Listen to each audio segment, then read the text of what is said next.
आइए सुनते हैं मुंशी प्रेमचंद की कहानी सोनम की आवाज में। नया विवाह। हमारी देह पुरानी है, लेकिन इसमें सदैव नया रक्त दौड़ता रहता है। नए रक्त के प्रवाह पर ही हमारे जीवन का आधार है।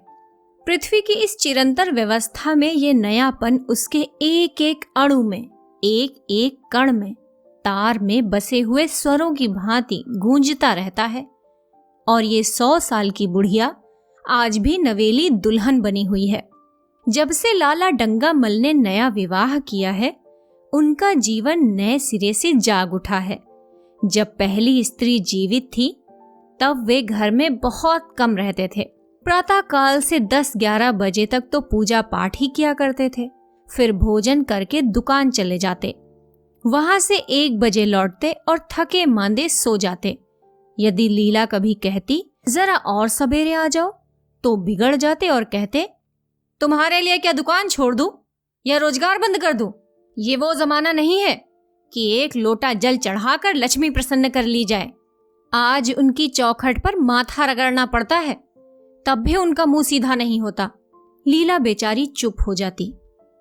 अभी 6 महीने की बात है। लीला को ज्वर चढ़ा हुआ था। लाला जी दुकान जाने लगे, तब उसने डरते डरते कहा, देखो जी, मेरा जी अच्छा नहीं है, जरा सवेरे आ जाना। डंगामल ने पगड़ी उतारकर खूंटी पर लटका दी और बोले, अगर मेरे बैठे रहने से तुम्हारा जी अच्छा हो जाए तो मैं दुकान पर ना जाऊंगा। लीला हताश होकर बोली, मैं दुकान जाने को तो मना नहीं करती, केवल जरा सवेरे आने को कहती हूँ। तो क्या दुकान पर बैठा मौज किया करता हूँ? लीला इसका क्या जवाब दे पाती। पति का स्नेहहीन व्यवहार उसके लिए कोई नई बात न थी। इधर कई साल से उसे कठोर अनुभव हो रहा था कि उसकी इस घर में कद्र नहीं है। वो अक्सर इस समस्या पर विचार भी किया करती, पर वो अपना कोई अपराध न पाती। वो पति की सेवा पहले से कहीं ज्यादा करती, उनके कार्यभार को हल्का करने की बराबर चेष्टा करती, बराबर प्रसन्नचित रहती, कभी उनकी आज्ञा के विरुद्ध कोई काम नहीं करती। अगर उसकी जवानी ढल चुकी थी, तो इसमें उसका क्या अपराध था? किसकी जवानी सदैव स्थिर रहती है? अगर अब उसका स्वास्थ्य उतना अच्छा ना था, तो इसमें उसका क्या दोष? उस बेकसूर को क्यों दंड दिया जाता है? उचित तो ये था कि 25 साल का साहचर्य अब एक गहरी मानसिक और आत्मिक अनुरूपता का रूप धारण कर लेता, जो दोष को भी गुण बना लेता है, जो पके फल की तरह ज्यादा रसीला, ज्यादा मीठा, ज्यादा सुंदर हो जाता है। लेकिन लाला जी का वणिक हृदय हर एक पदार्थ को वाणिज्य की तराजू से तौलता था। बूढ़ी गाय जब न दूध दे सकती है न बच्चे, तब उसके लिए गौशाला ही सबसे अच्छी जगह है। उनके विचार में लीला के लिए इतना ही काफी था कि मालकिन बनी रहे, आराम से खाए और पड़ी रहे। उसे अख्तियार है, चाहे जितने जेवर बनवाए, चाहे जितना स्नान व पूजा करे, केवल उनसे दूर रहे। मानव प्रकृति की जटिलता का एक रहस्य ये था कि डंगामल जिस आनंद से लीला को वंचित रखना चाहते थे, जिसकी उसके लिए कोई जरूरत ही ना समझते थे, खुद उसी के लिए सदैव प्रयत्न करते रहते थे। लीला 40 साल की होकर बूढ़ी समझ ली गई थी, किंतु खुद 43 साल के होकर भी जवान थे। जवानी के उन्माद और उल्लास से भरे हुए थे। लीला से अब उन्हें एक तरह की अरुचि होती थी, और वो दुखिया जब अपनी त्रुटियों का अनुभव करके प्रकृति के निर्दय आघातों से बचने के लिए रंग व रोगन की आड़ लेती, तब लाला जी उसके बूढ़े नखरों से और भी घृणा करने लगते। वो कहते, वाह हरी तृष्णा, 7 लड़कों की माँ हो गई, बाल खिचड़ी हो गए, चेहरा धुले हुए फलालैन की तरह सिकुड़ गया, मगर आपको अभी महावर, सेंदूर, मेहंदी और उबटन की हवस बाकी ही है। औरतों का स्वभाव भी कितना विचित्र है, ना जाने क्यों बनाव सिंगार पर इतना जान देती हैं। पूछो अब तुम्हें क्या चाहिए? क्यों नहीं मन को समझा लेती कि जवानी विदा हुई है और इन उपादानों से वापस नहीं बुलाई जा सकती। लेकिन वो खुद जवानी का स्वप्न देखते रहते थे। उनकी जवानी की तृष्णा अभी शांत न हुई थी।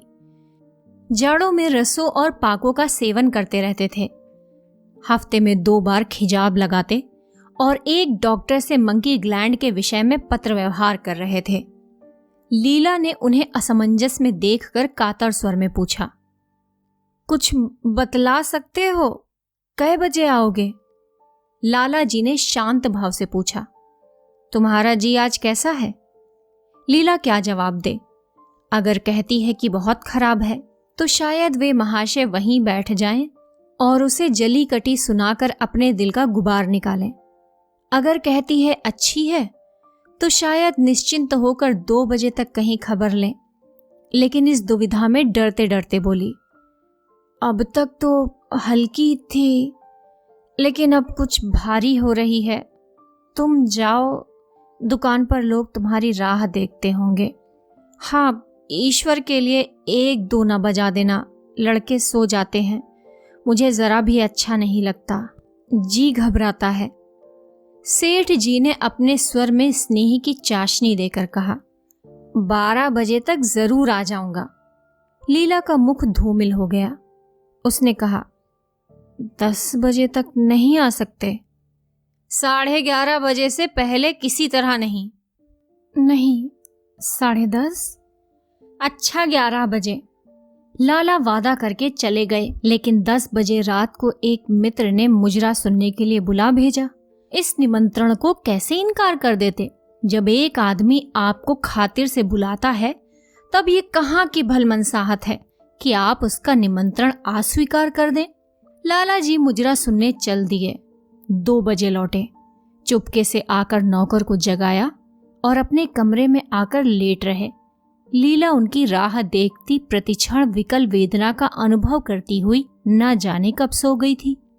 अंत को इस बीमारी ने अभागिनी लीला की जान ही लेकर छोड़ा। लाला जी को उसके मरने का बड़ा दुख हुआ। मित्रों ने संवेदना के तार भेजे। एक दैनिक पत्र ने शोक प्रकट करते हुए लीला की मानसिक और धार्मिक सद्गुणों को खूब बढ़ाकर वर्णन किया। लाला जी ने इन सभी मित्रों को हार्दिक धन्यवाद दिया और लीला के नाम से बालिका विद्यालय में 5 वजीफे प्रदान किए तथा मृतक भोज तो जितने समारोह से किया गया था वो नगर के इतिहास में बहुत दिनों तक याद रहेगा।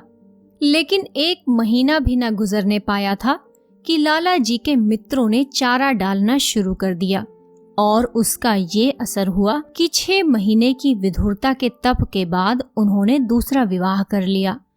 आखिर बेचारे क्या करते? जीवन में एक सहचरी की आवश्यकता तो थी ही और इस उम्र में तो एक तरह से अनिवार्य हो गई थी। जब से नई पत्नी आई, लाला जी के जीवन में आश्चर्यजनक परिवर्तन हो गया। दुकान से अब इतना प्रेम नहीं था। लगातार हफ्तों न जाने में भी उनके कारोबार में कोई हर्ज नहीं होता था। जीवन के उपभोग की जो शक्ति दिन दिन क्षीण होती जाती थी, अब वो छींटे पाकर सजीव हो गई थी। सूखा पेड़ हरा हो गया था, उसमें नई नई कोपलें फूटने लगी थी। मोटर नई आ गई थी। कमरे नए फर्नीचर से सजा दिए गए थे। नौकरों की भी संख्या बढ़ गई थी। रेडियो आ पहुंचा था और प्रतिदिन नए नए उपहार आते रहते थे। लाला जी की बूढ़ी जवानी जवानों की जवानी से भी प्रखर हो गई थी और उसी तरह जैसे बिजली का प्रकाश चंद्रमा से ज्यादा स्वच्छ और मनोरंजक होता है। लाला जी को उनके मित्र इस रूपांतर पर बधाइयां देते जब वे गर्व के साथ कहते, भाई हम तो हमेशा जवान रहे और हमेशा जवान रहेंगे। बुढ़ापा यहाँ आए तो उसके मुंह में कालिख लगाकर गधे पर उल्टा सवार करा के शहर से निकाल दें। जवानी का उम्र से उतना ही संबंध है जितना धर्म का आचार से, रुपए का ईमानदारी से, रूप का श्रृंगार से। आजकल के जवानों को आप जवान कहते हैं? उनकी 1000 जवानियों को अपने 1 घंटे से भी न बदलूंगा। मालूम होता है उनकी जिंदगी में कोई उत्साह ही नहीं, कोई शौक ही नहीं। जीवन क्या है? गले में पड़ा हुआ एक ढोल है। यही शब्द घटा बढ़ाकर वे आशा के हृदय पटल पर अंकित करते रहते थे। उससे बार बार सिनेमा, थिएटर और दरिया की सैर के लिए आग्रह करते रहते, लेकिन आशा को ना जाने क्यों इन बातों में जरा भी रुचि न थी। वो जाती तो थी, मगर बहुत टाल टूल के बाद एक दिन लाला जी ने आकर कहा, चलो आज बजरे पर दरिया की सैर करें। वर्षा के दिन थे, दरिया चढ़ा हुआ था। मेघमालाएं अंतर्राष्ट्रीय सेनाओं की भांति रंग बिरंगी वर्दियां पहने आकाश में कवायद कर रही थीं। सड़क पर लोग मलार और बारहमासा गाते चलते थे। बागों में झूले पड़ गए थे। आशा ने बेदिली से कहा, मेरा जी तो नहीं चाहता। लाला जी ने मृदु प्रेरणा के साथ कहा, तुम्हारा मन कैसा है जो आमोद प्रमोद की ओर आकर्षित नहीं होना चाहता? चलो जरा दरिया की सैर देखो। सच कहता हूं, बजरे पर बड़ी बहार रहेगी। आप जाएं, मुझे और कई काम करने हैं। काम करने के लिए आदमी हैं, तुम क्यों काम करोगी? महाराज अच्छे सालन नहीं पकाता, आप खाने बैठेंगे तो यूं ही उठ जाएंगे। लीला अपने अवकाश का बड़ा भाग लाला जी के लिए तरह तरह का भोजन पकाने में लगाती थी। उसने किसी से सुन रखा था कि एक विशेष अवस्था के बाद पुरुष के जीवन का सबसे बड़ा सुख रसना का स्वाद ही रह जाता है। लाला जी की आत्मा खिल उठी। उन्होंने सोचा कि आशा को उनसे कितना प्रेम है कि दरिया की सैर को उनकी सेवा के लिए छोड़ रही है। एक लीला थी कि मान न मान चलने को तैयार ही रहती थी। पीछा छुड़ाना पड़ता था। खामोखा सिर पर सवार हो जाती थी और सारा मजा किरकिरा कर देती थी। स्नेह भरे उलाहना से बोले, तुम्हारा मन भी विचित्र है। अगर एक दिन सालन फीका ही रहा तो ऐसा क्या तूफान आ जाएगा। तुम तो मुझे बिल्कुल निकम्मा बनाए देती हो। अगर तुम ना चलोगी तो मैं भी न जाऊंगा। आशा ने जैसे गले से फंदा छुड़ाते हुए कहा, आप भी तो मुझे इधर उधर घुमा घुमा कर मेरा मिजाज बिगाड़ देते हैं। ये आदत पड़ जाएगी तो घर का धंधा कौन करेगा? मुझे घर के धंधे की रत्ती भर भी परवाह नहीं, बाल की नोक बराबर भी नहीं। मैं चाहता हूँ कि तुम्हारा मिजाज बिगड़े और तुम इस गृहस्थी की चक्की से दूर रहो। और तुम मुझे बार बार आप क्यों कहती हो? मैं चाहता हूँ तुम मुझे तुम कहो, तू कहो, गालियां दो, धौल जमाओ। तुम तो मुझे आप कहकर जैसे देवता के सिंहासन पर बैठा देती हो। मैं अपने घर का देवता नहीं, चंचल बालक बनना चाहता हूँ। आशा ने मुस्कुराने की चेष्टा करके कहा, भला मैं आपको तुम कहूंगी? तुम बराबर वाले को कहा जाता है कि बड़े को? मुनीम ने 1 लाख के घाटे की खबर सुनाई होती तो भी शायद लाला जी को इतना दुख ना होता जितना आशा के इन कठोर शब्दों से हुआ। उनका सारा उत्साह, सारा उल्लास जैसे ठंडा पड़ गया। सिर पर बांकी रखी हुई फूलदार टोपी, गले में पड़ी हुई जोंगे रंग की चुनी हुई रेशमी चादर, वो तंजेब का बेलदार कुर्ता जिसमें सोने के बटन लगे हुए थे, ये सारा ठाठ कैसे उन्हें हास्यजनक जान पड़ने लगा, जैसे वो सारा नशा किसी मंत्र से उतर गया हो। निराश होकर बोले, तो तुम्हें चलना है या नहीं? मेरा जी नहीं चाहता। तो मैं भी ना जाऊंगा। मैं आपको कब मना करती हूँ? फिर आप कहा? आशा ने जैसे भीतर से जोर लगाकर कहा, तुम। और उसका मुखमंडल लज्जा से आरक्त हो गया। हाँ, इसी तरह तुम कहा करो। तो तुम नहीं चल रही हो? अगर मैं कहूं तुम्हें चलना पड़ेगा तब चलूंगी। आपकी आज्ञा मानना मेरा धर्म है। लाला जी आज्ञा न दे सके। आज्ञा और धर्म जैसे शब्द उनके कानों में चुभने से लगे। खिसियाते हुए बाहर को चल पड़े। उस वक्त आशा को उन पर दया आ गई। बोली, तो कब तक लौटेंगे? मैं नहीं जा रहा हूं। अच्छा, तो मैं भी चलती हूं। जैसे कोई जिद्दी लड़का रोने के बाद अपनी इच्छित वस्तु पाकर उसे पैरों से ठुकरा देता है, उसी तरह लाला जी ने मुंह बनाकर कहा, तुम्हारा जी नहीं चलता तो ना चलो। मैं आग्रह नहीं करता। आप नहीं, तुम बुरा मान जाओगे। आशा गई, लेकिन उमंग से नहीं। जिस मामूली वेश में थी उसी तरह चल खड़ी हुई। ना कोई सजीली साड़ी, ना जड़ाऊ गहने, ना कोई सिंगार, जैसे कोई विधवा हो। ऐसी ही बातों पर लाला जी मन में झुंझला उठते थे। ब्याह किया था जीवन का आनंद उठाने के लिए, झिलमिलाते हुए दीपक में तेल डालकर उसे और चटक करने के लिए। अगर दीपक का प्रकाश तेज न हुआ तो तेल डालने से लाभ? ना जाने इसका मन क्यों इतना शुष्क और नीरस है, जैसे कोई ऊसर का पेड़ हो। कितना ही पानी डालो, उससे हरी पत्तियों के दर्शन ना होंगे। जड़ाऊ गहनों से भरी पिटारियां खुली हुई हैं। कहां कहां से मंगवाए, दिल्ली से, कलकत्ते से, फ्रांस से कैसी कैसी बहुमूल्य साड़ियां रखी हुई हैं, एक नहीं सैकड़ों, पर केवल संदूक में कीड़ों का भोजन बनने के लिए। दरिद्र घर की लड़कियों में यही ऐब होता है, उनकी दृष्टि सदैव संकीर्ण रही है। ना खा सके, ना पहन सके, ना दे सके। उन्हें तो खजाना भी मिल जाए तो यही सोचती रहेंगी कि खर्च कैसे करें। दरिया की सैर तो हुई, पर विशेष आनंद न आया। कई महीनों तक आशा की मनोवृत्तियां जगाने का असफल प्रयत्न करके लाला जी ने समझ लिया कि इसकी पैदाइश ही मुहर्रमी है, लेकिन फिर भी निराश न हुए। ऐसे व्यापार में एक बड़ी रकम लगाने के बाद वे उससे अधिक से अधिक लाभ उठाने की वणिक वृत्ति को कैसे त्याग देते। विनोद की नई नई योजनाएं पैदा की जाती। ग्रामोफोन अगर बिगड़ गया है, गाता नहीं या साफ आवाज नहीं निकलती, तो उसकी मरम्मत करानी पड़ेगी। उसे उठाकर रख देना तो मूर्खता है। इधर बूढ़ा महाराज एकाएक बीमार होकर घर चला गया था और उसकी जगह उसका 17-18 साल का जवान लड़का आ गया। कुछ गंवार था, बिल्कुल झंगड़ उजड़, कोई बात ही ना समझता था। जितने फुलके बनाता उतनी तरह के। हाँ, एक बात समान होती, सब बीच में मोटे होते, किनारे पतले। दाल कभी तो इतनी पतली जैसे चाय, कभी इतनी गाढ़ी जैसे दही।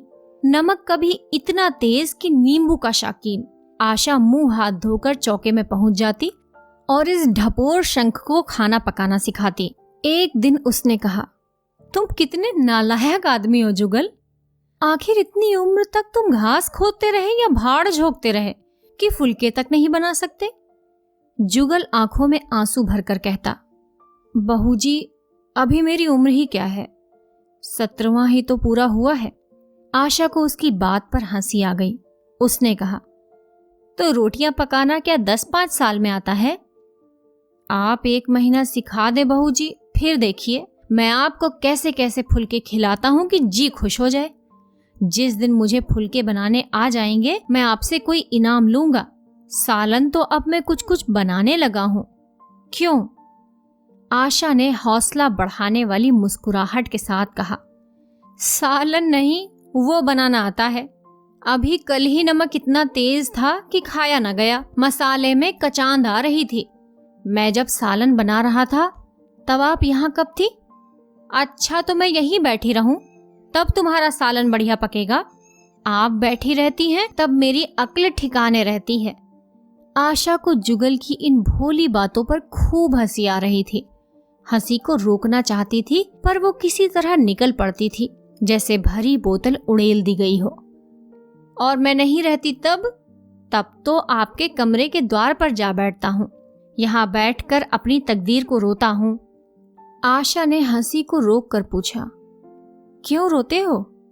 ये ना पूछिए बहूजी, आप इन बातों को नहीं समझेंगी। आशा ने उसके मुंह की ओर प्रश्न की आंखों से देखा। उसका आशय कुछ तो समझ गई, पर ना समझने का बहाना किया। तुम्हारे दादा आ जाएंगे तब तुम चले जाओगे? और क्या करूंगा बहूजी, यहाँ कोई काम दिलवा दीजिए तो पड़ा रहूंगा। मुझे मोटर चलाना सिखवा दीजिए, मैं आपको खूब सैर कराया करूंगा। नहीं नहीं नहीं बहूजी, आप हट जाइए, मैं पतीली उतार लूंगा। ऐसी अच्छी साड़ी है, कहीं कोई दाग पड़ जाए तो क्या हो। आशा पतीली उतार रही थी। जुगल ने उसके हाथ से सणसी ले लेनी चाहिए।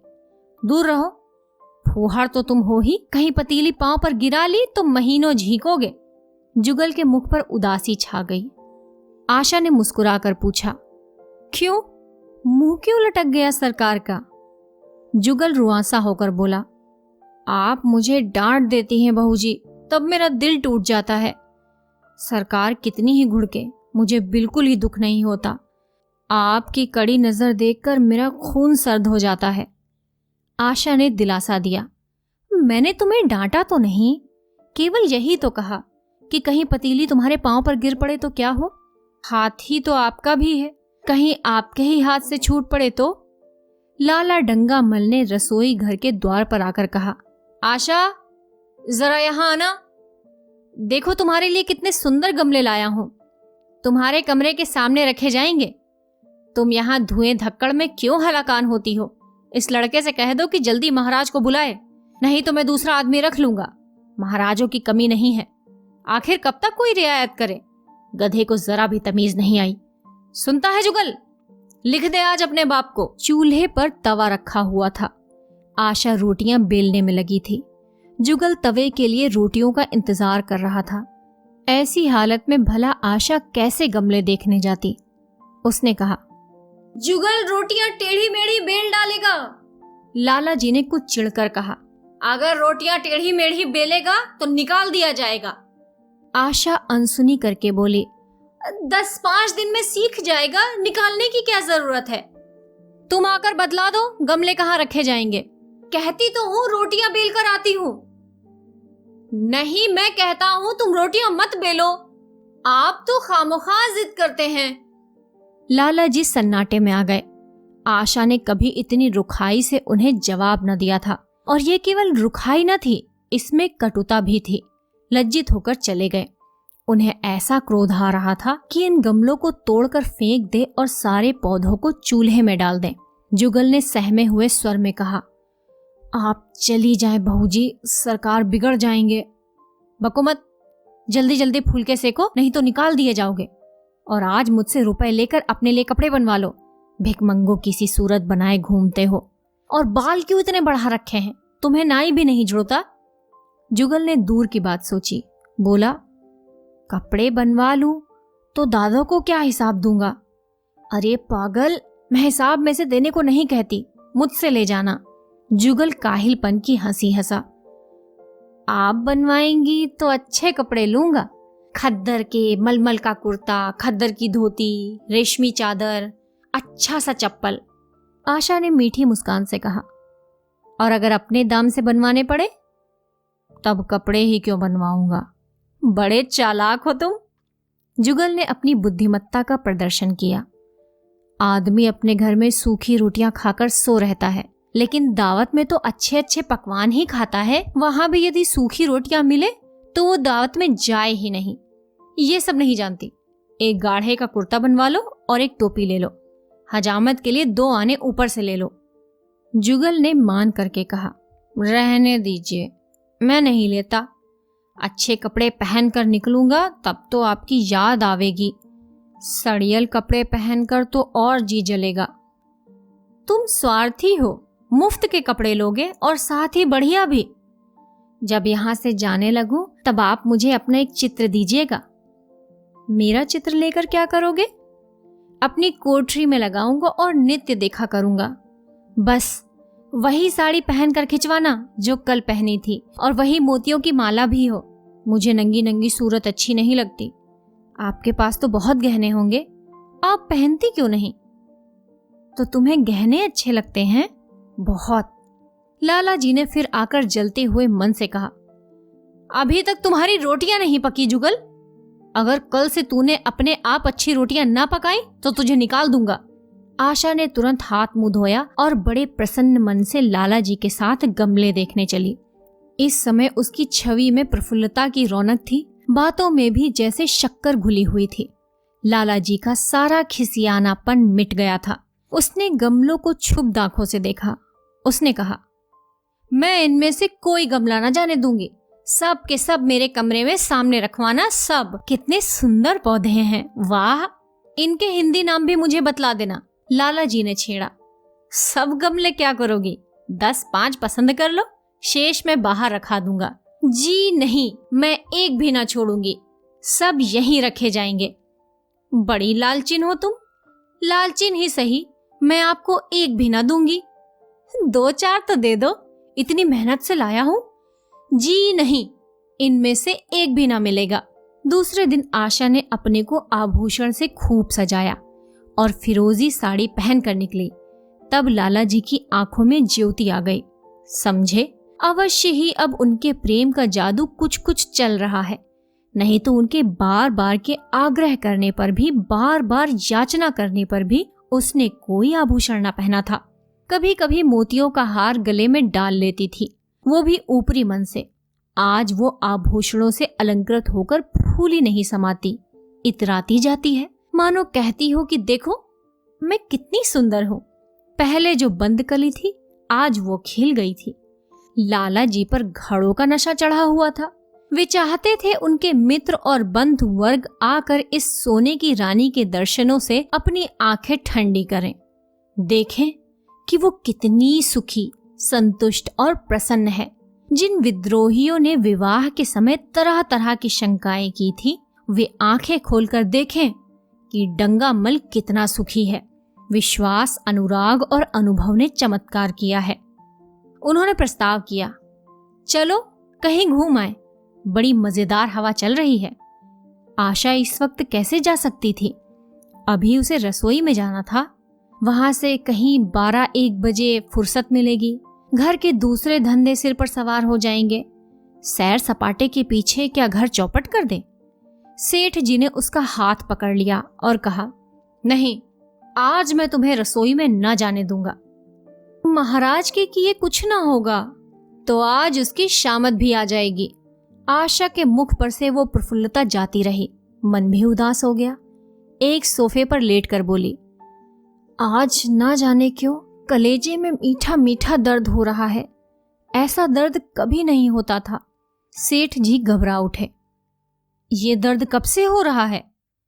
हो तो रहा है रात से ही, लेकिन अभी कुछ कम हो गया था, अब फिर होने लगा है। रह रहकर जैसे चुभन हो जाती है। सेठ जी एक बात सोचकर दिल ही दिल में फूल उठे। अब वे गोलियां रंग ला रही हैं। राजवैद्य जी ने भी कहा था कि जरा सोच समझकर इसका सेवन कीजिएगा।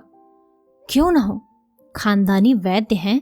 इनके बाप बनारस के महाराजा के चिकित्सक थे। पुराने और परीक्षित नुस्खे हैं इनके पास। उन्होंने कहा, तो रात से ही ये दर्द हो रहा है, तुमने मुझसे कहा नहीं तो मैं वैद्य जी से कोई दवा मंगवाता। मैंने समझा था आप ही आप अच्छा हो जाएगा, मगर अब बढ़ रहा है। कहाँ दर्द हो रहा है? जरा देखूं, कुछ सूजन तो नहीं है? सेठ जी ने आशा के आंचल की तरफ हाथ बढ़ाया। आशा ने शर्माकर सिर झुका लिया। उसने कहा, ये तुम्हारी शरारत मुझे अच्छी नहीं लगती। मैं अपनी जान से मरती हूं, तुम्हें हंसी सूझती है। जाकर कोई दवा ला दो। सेठ जी अपने पुंसत्व का ये डिप्लोमा पाकर उससे कहीं ज्यादा प्रसन्न हुए जितना राय बहादुरी पाकर होते। इस विजय का डंका पीटे बिना उन्हें कैसे चैन आ सकता था? जो लोग उनके विवाह के विषय में द्वेषमय टिप्पणियां कर रहे थे, उन्हें नीचा दिखाने का कितना अच्छा अवसर हाथ आया है, और इतनी जल्दी। पहले पंडित भोलानाथ के पास गए और भाग्य ठोक कर बोले, भाई मैं तो बड़ी विपत्ति में फंस गया। कल से कलेजे में दर्द हो रहा है। कुछ बुद्धि काम नहीं करती। कहती है ऐसा दर्द पहले कभी नहीं हुआ। भोलानाथ ने कुछ बहुत हमदर्दी न दिखाई। सेठ जी यहाँ से उठकर अपने दूसरे मित्र लाला फागमल के पास पहुंचे और उनसे भी लगभग इन्हीं शब्दों में ये शोकमय संवाद कहा। फागमल बड़ा शोहदा था। मुस्कुराकर बोला, मुझे तो आपकी शरारत मालूम होती है। सेठ जी की बाँछें खिल गईं। उन्होंने कहा, मैं अपनी दुख सुना रहा हूं और तुम्हें दिल लगी सूझती है। जरा भी आदमियत तुम में नहीं है। मैं दिल लगी नहीं कर रहा हूं। इसमें दिल लगी की क्या बात है? वो कमसिन कोमलांगी, आप ठहरे पुराने लठैत दंगल के पहलवान। बस अगर ये बात ना निकले तो मूंछ मुड़ा लूं। सेठ जी की आंखें जगमगा उठी। मन में यौवन की भावना प्रबल हो उठी और उसके साथ ही मुख पर भी यौवन की झलक आ गई। छाती जैसे कुछ फैल गई। चलते समय उनके पग कुछ अधिक मजबूती से जमीन पर पड़ने लगे और सिर की टोपी भी न जाने कैसे बांकी हो गई। आकृति से बांकेपन की शान बरसने लगी। जुगल ने आशा को सिर से पांव तक जगमगाते देखकर कहा, बस बहू जी, आप इसी तरह पहने ओढ़े रहा करो। आज मैं आपको चूल्हे के पास न आने दूंगा। आशा ने नयन बाढ़ से कहा, क्यों? आज ये नया हुक्म क्यों? पहले तो तुमने कभी मना नहीं किया। आज की बात दूसरी है। जरा सुनो, क्या बात है? मैं डरता हूं, कहीं आप नाराज ना हो जाएं। नहीं नहीं, कहो, मैं नाराज नहीं होंगी।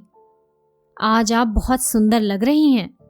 लाला डंगामल ने असंख्य बार आशा के रूप और यौवन की प्रशंसा की थी, मगर उनकी प्रशंसा में उसे बनावट की गंध आती थी। वो शब्द उसके मुख से निकलकर कुछ ऐसे लगते थे जैसे कोई पंगु दौड़ने की चेष्टा कर रहा हो। जुगल के इन सीधे शब्दों में एक उन्माद था, नशा था, एक चोट थी। आशा की सारी देह प्रकंपित हो गई। तुम मुझे नजर लगा दोगे जुगल? इस तरह से क्यों घूरते हो? जब यहां से चला जाऊंगा तब आपकी बहुत याद आएगी।